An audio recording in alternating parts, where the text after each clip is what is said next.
The credit card transaction notification on my phone buzzed twice, a distant, insignificant sound that normally wouldn't register. But something made me glance down. My blood pressure spiked so suddenly I had to grip the kitchen counter to steady myself.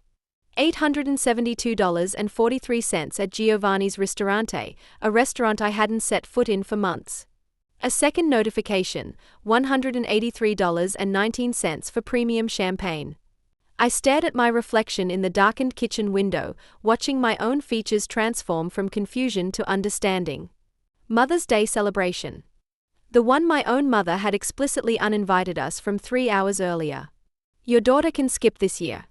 Mother's Day is only for the well-behaved ones, she had said with that familiar dismissive tone, the same one she'd used throughout my childhood. Beside me, my 8-year-old daughter Natalie froze, juice cup suspended halfway to her lips. The words had blared through my phone speaker, loud enough that she'd heard every syllable. Her small shoulders curved inward as if absorbing a physical blow. "Grandma doesn't want me there," she whispered, voice breaking, eyes suddenly glassy with unshed tears. "My name is Rachel, I'm 32 and a financial systems analyst. This is the story of how I stopped being my family's personal ATM and started being my daughter's protector instead." The notifications kept coming. Wine, appetizers, and trees, all charged to my account at a restaurant where I wasn't welcome, but my credit card certainly was. I'd been financing these family celebrations for years, ever since I landed my job at the investment firm. It started small, covering just this one dinner when my brother was between jobs. Then helping with Mom's temporary credit card debt. Then becoming the unofficial sponsor of every family gathering. What my family never seemed to understand was that my success hadn't made me wealthy, just responsible. Every month I balanced budgets carefully to build savings for Natalie's education while keeping us comfortable in our modest apartment. Every extravagant charge from them meant another month delaying repairs on my car or putting off replacing my daughter's outgrown clothes. But this time, they'd crossed a line that no amount of money could erase. They had hurt my child. I sent a brief text, "Understood. I'll cancel my card for the event." Mom left it on read. Within minutes, my phone lit up with notifications from the family group chat. Mother had forwarded my message like a trophy. Then came the Instagram stories, my sister Pamela, my cousins, everyone raising champagne glasses, plates loaded with lobster pasta. The caption stung, "Mother's Day with a real family kiss mark." They assumed public humiliation would make me fold. It didn't. It crystallized years of manipulation into perfect clarity. This wasn't about behavior. This was about control. This was about using my money while excluding my child. I turned to Natalie, still frozen in place. Her eyes searching mine for reassurance, for direction, for anything that would tell her how to feel. I knelt down, taking her small hands in mine. "You don't ever need to earn love," I said softly. "If they don't treat you like treasure, they lose access to you." I pulled out my phone and opened my banking app.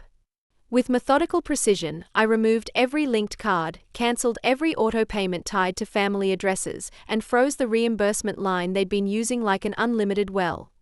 As I worked, more group chat selfies arrived, steaks, dessert platters, expensive wine. All charged to my account, a fact they didn't even try to hide. They believed the charges would process automatically because they always had before. They had no idea that the entire system of financial support was already crumbling.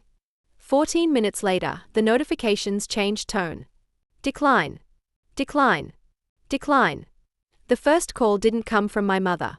It came from the restaurant manager, his voice professionally calm but with unmistakable tension underneath. "Ms. Quinn, I'm very sorry to bother you, but your family's card is declining repeatedly. They're insisting you'll be arriving shortly with another payment method." I stepped onto my balcony, the warm evening air brushing against my skin, carrying the distant sounds of traffic and laughter from the park across the street. Natalie was inside, curled on the couch with a Disney movie, safely away from this conversation. "No, I won't be coming," I replied evenly. "And they're no longer authorized users on any of my accounts." The silence stretched for several seconds. In the background, I could hear dishes clattering, chairs scraping, voices rising. "So, who is responsible for this bill?" he finally asked. "My mother," I answered simply. "The one who decided my daughter isn't well behaved enough to attend." Another silence, then a quiet exhale of understanding. "I'll speak with them," he said, voice steadier now. "Thank you for the clarification." The moment the call ended, my phone erupted with notifications. First my sister, "What did you do?" Then my mother, "Call me now. This isn't funny." Then my cousin Taylor, "We just ordered dessert. What is happening?" What shocked me most wasn't their embarrassment or panic. It was the realization that, for the first time in my adult life, I wasn't rushing to save them. I wasn't jumping to apologize. I wasn't bending myself into impossible shapes to accommodate their demands. Natalie padded into the room, barefoot in her favorite purple pajamas. "Mommy, are they mad at us?" she whispered, climbing onto the couch beside me. I stroked her hair gently. "They're mad because they didn't expect consequences," I explained. "When people treat us poorly and we don't allow it anymore, they get upset." "Are we in trouble?" Her small voice quavered. I kissed her forehead. "No, sweetheart. We are protected." Outside our apartment, a storm was brewing. Inside the restaurant, I imagined phones being frantically waved, voices raised, cards failing. For the first time in years, my family couldn't hide from the bill they'd created. Mother finally called, not text messages, not voice notes, but an actual call. Her voice wavered between anger and a fragile attempt at sweetness. "Rachel, darling, your card must have some glitch. Can you just fix it so we can finish dinner?" I leaned back against the couch cushions, keeping my voice remarkably steady. "There's no glitch. I removed you all as authorized users today." The silence lasted 3 full seconds before the switch flipped. Her voice hardened into the familiar entitled tone I'd heard my entire life. "You're doing this on Mother's Day? In front of everyone? You're humiliating us." "No," I replied. "You did that when you told my daughter she wasn't worthy of being included." More silence. Then I heard chairs dragging, whispers rising, someone asking the waiter to try the card again. "You better fix this before the entire restaurant sees us being escorted out," Mother hissed into the phone. "There's nothing to fix," I said. Her breathing quickened. "You think you're powerful because you have money?" "No," I replied quietly. "I'm powerful because I finally removed your access to it." She tried one more tactic, fake crying, the theatrical sobs she'd used since I was a child to make me comply. But beneath the performance, I heard something new. Something raw. Fear.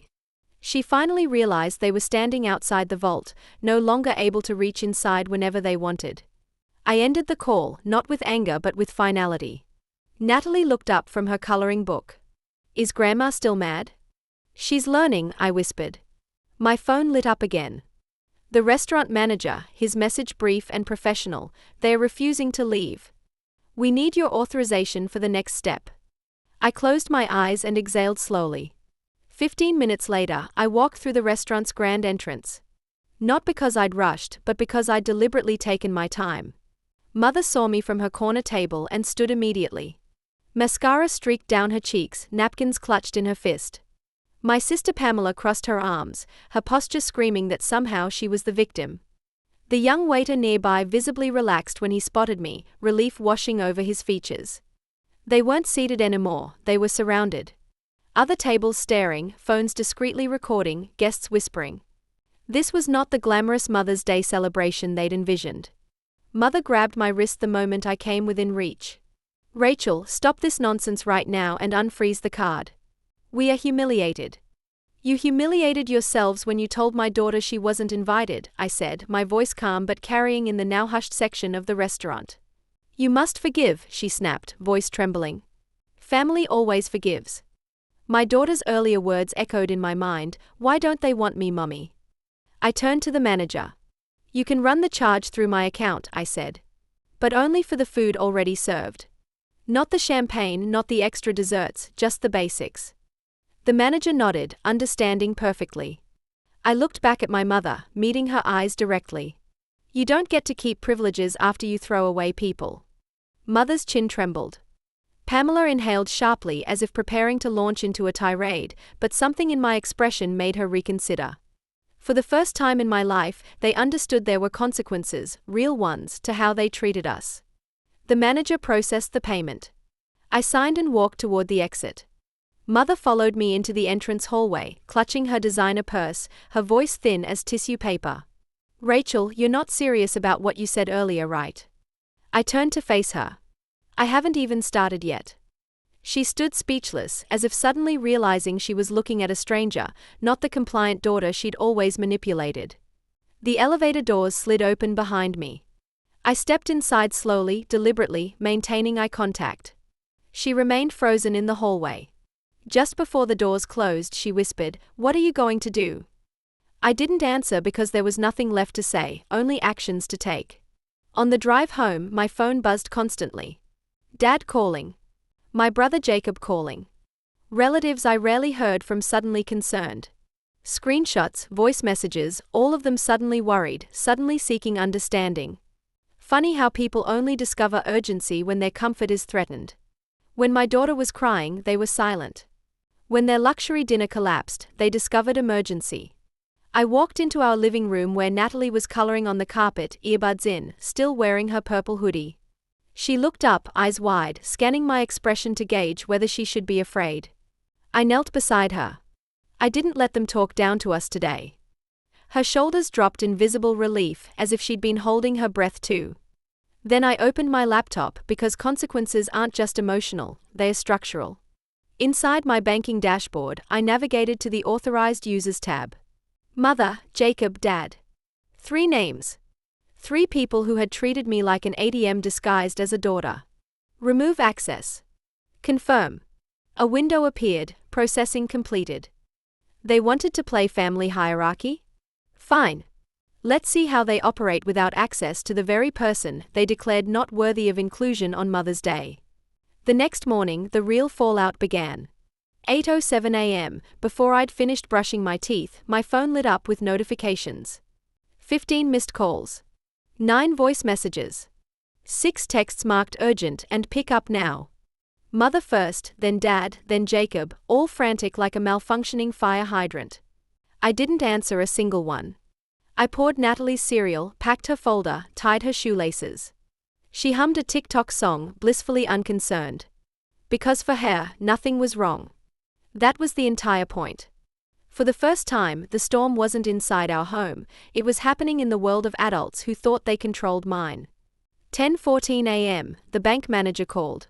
Ms. Quinn, your mother and brother are here demanding access to your accounts. We've informed them they've been removed as authorized users. They're not handling it well. I sipped my coffee. Tell them to contact legal, not me. He paused briefly. I already did. 11:02 a.m., Jacob sent a photo of himself, Mother, and Dad standing in the bank lobby like VIPs whose badges suddenly wouldn't scan. The message read simply, "Fix this now." 2 years ago, this would have broken me. Now it felt like justice finally remembering my address. At 12:45 p.m., while heating pasta for lunch, my phone buzzed with an unfamiliar number. Ms. Quinn, this is Linda from Family Affairs Counseling. Your mother has scheduled a mediation meeting and listed you as an attendee. I actually laughed. They didn't ask me if I wanted to attend? Oh, Linda sounded surprised. They implied you'd already agreed. Of course they did. They never ask, they assign. I will not be attending. I'll make note of that, she replied. As I rinsed the pasta pan, I realized something crucial. They weren't trying to make peace. They were trying to regain access. Everything had shifted from emotional manipulation to tactical maneuvering. What happened at 3:17 p.m. confirmed it. My phone vibrated with a FaceTime request from Aunt Olivia in Florida, a relative I hadn't spoken to in 8 years. The moment I answered, she launched into her speech without even greeting me. Sweetheart, your mother is absolutely hysterical. Why would you do this to your own family? They said you froze cards during Mother's Day. How cruel can you be? There it was. The smear campaign phase. The make her the villain phase. The last weapon they thought they still controlled. I kept my voice calm. Aunt Olivia, did they tell you they told my daughter she's not a well-behaved child? Did they tell you they laughed while she cried? Did they tell you they bragged about a luxury brunch while expecting me to pay the bill they hid from me? Silence. No, they didn't mention that. Of course not. They don't include context. They only include control. Aunt Olivia, I'm not punishing them, I'm protecting us. I ended the call politely and blocked her number. At 5:51 p.m., Mother tried a new angle, a video call while holding Natalie's old baby blanket like some nostalgic emotional weapon. Her eyes were red, her voice cracked deliberately. Families fight, but money doesn't need to be involved. You can reverse all this. Reverse?